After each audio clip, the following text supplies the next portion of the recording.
I know that, like, at some point, I think some people like us were delusional that maybe we could actually connect with people at that event on Saturday. And I like, there were a handful of different people that I had sort of wanted to connect with, and I just gave up. Plus, I wasn't getting reception, I wasn't getting signal, I couldn't connect with anybody. Like, it was just, and I'm happy that that was so different. Like, I'm happy for that problem. But yeah, I mean, what were your thoughts? You got pretty, I was close, and then I had to back up because it was just too congested. So I ended up backing up to where it was a little bit more spread out. Yeah, it was really intense. I guess to like give folks like my sort of behind the scenes side of things, it was a very like real news kind of affair because my old colleague Jessel Noor, who reported at the Real News for 10 years, he's an institution, phenomenal journalist, but he moved on to bigger and better things about a year ago. But I could tell he misses being on the ground, and so I was like, hey, do you want to come with me to DC on Saturday and like shoot with me, because I can't go with anyone else and I don't know how to shoot myself. So we went down on the train together from Baltimore, and we get off and we bump into Chris Hedges, and we're like, okay, let's use the buddy system.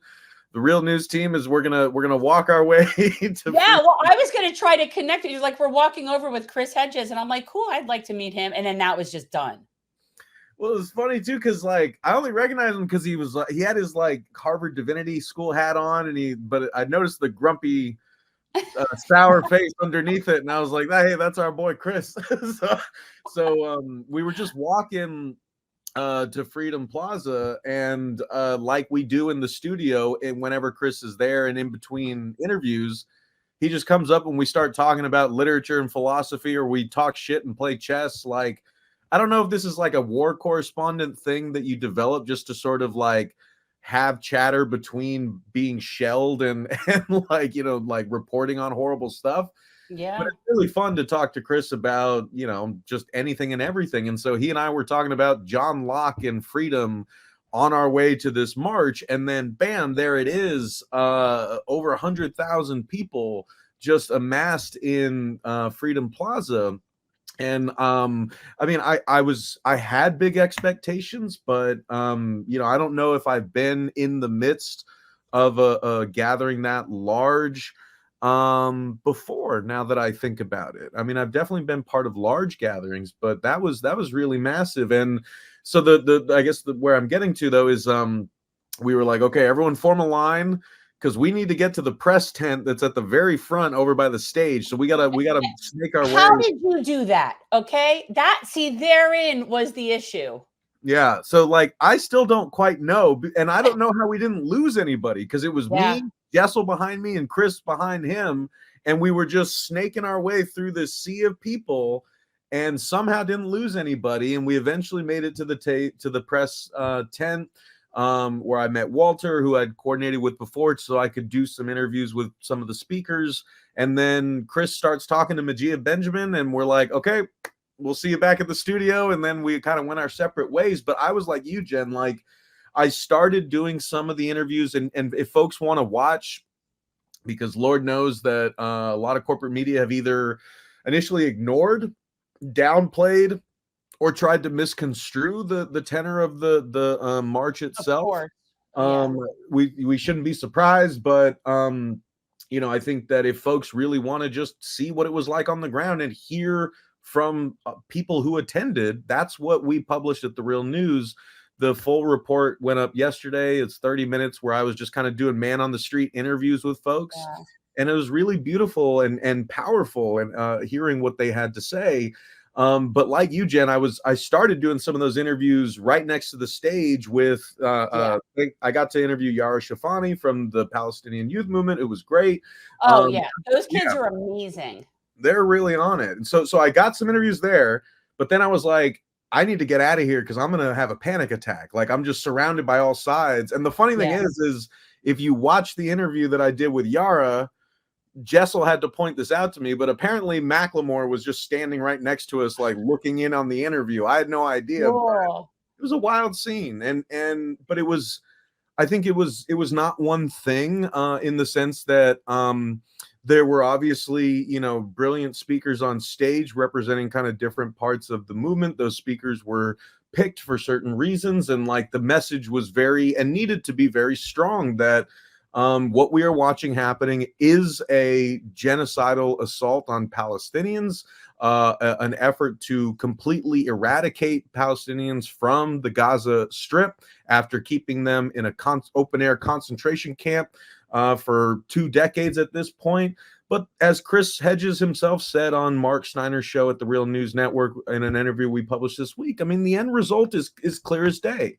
They want to just complete the job. They want to get rid of everyone Palestinian who's there, right? And just take the land. And that has been the slow process that has been in play for 75 years. And so the people who came to that march I noticed there weren't a lot. I mean, there were a lot of people who know about this struggle, who haven't been blinded by the corporate propaganda for decades, people who knew about the history of Israel, Palestine, and so on and so forth. But I think there were also a lot of people who didn't. And I think those are the people who are coming to us, and I imagine coming to you guys. But we've been getting a flood of folks coming to the Real News, even my parents. Like, my parents have been calling and saying, like, hey, like, I am fed up. And remember, I was raised very conservative. My parents, like myself, we've all made our different political journeys. But, I've had so many people like my parents come and say, like, I can't stand to watch the news anymore because it's so obvious that they are pushing one side and one narrative that I feel like I'm being talked down to. I feel like I'm being manipulated, and it offends that necessary sensibility that as human agents, like independent thought that I think all of us have.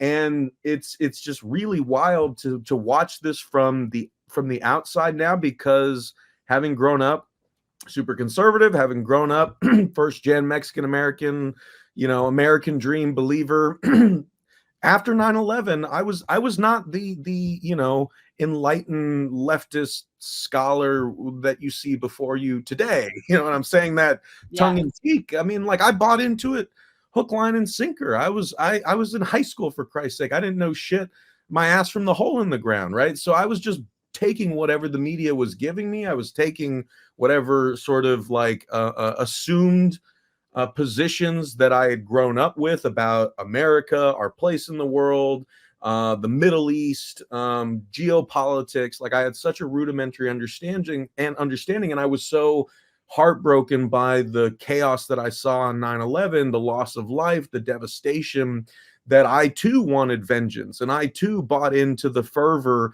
that led to people like Chris Hedges, who is now my colleague, to get fired from the New York Times for speaking out about it. The world works in very fucking mysterious ways. I guess the long rambly point that I'm getting to is what I really was impressed by on Saturday at the Free Palestine March on Washington, which was the largest, as you guys have said, the largest pro-Palestine march in the United States history, is that it made space for all kinds of people who are coming to this understanding, right? I mean, people who really do feel betrayed by how misled we have been by our politicians and by our media, because to realize after so many decades that you have been sympathizing with, I want to be careful here, because as we've tried to say on the Real News, like, our position is that we value life. We value human life, right? And we fight for human life wherever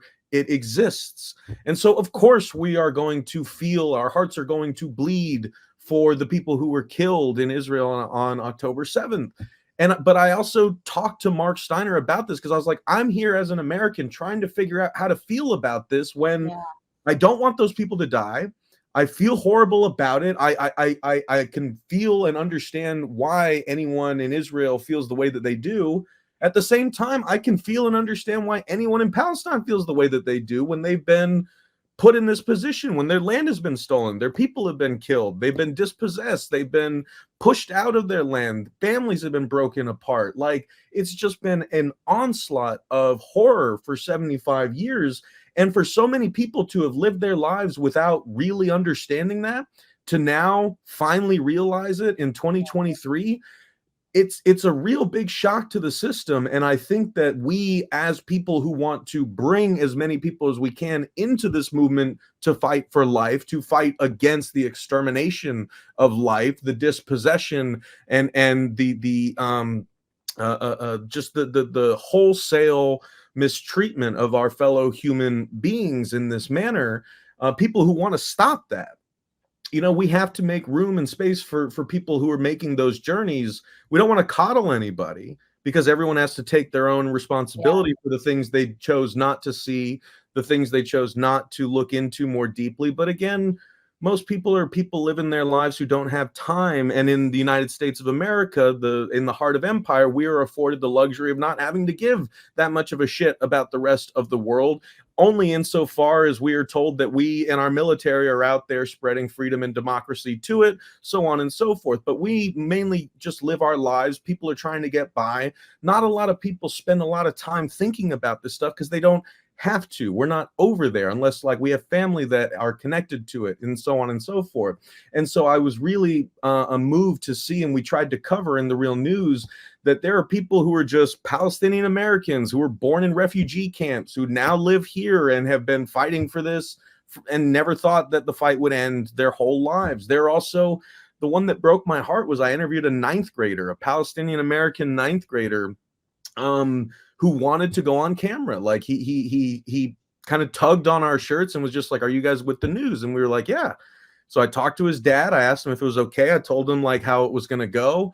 And he believed in his son. He was like, "Whatever you have to say, go for it." And the kid just, he just looked in the camera and he was like, "I've seen everything.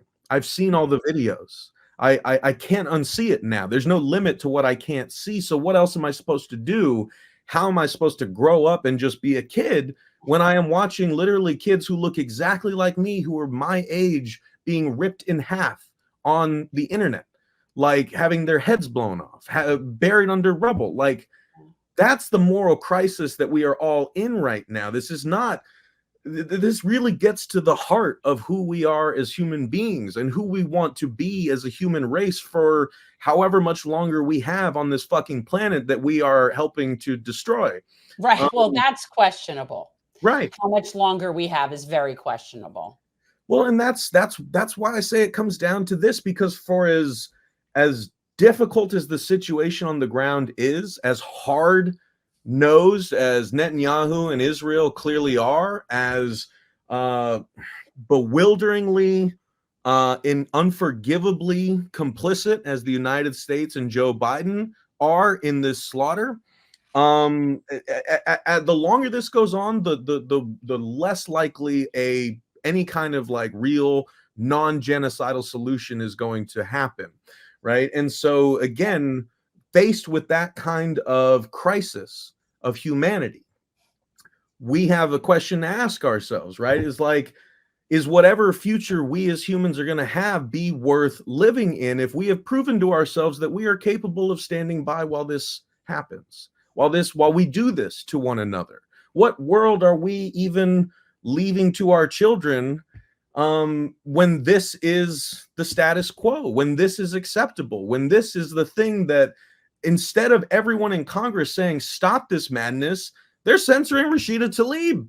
They're they won't even speak out on a ceasefire, even though the majority of Americans support it. So this is literally a fight for our souls at this point, as much, but it is first and foremost a fight for the people who are still alive under that rubble, still alive in Gaza, but who will not be for much longer. With each passing day, more bodies get piled up.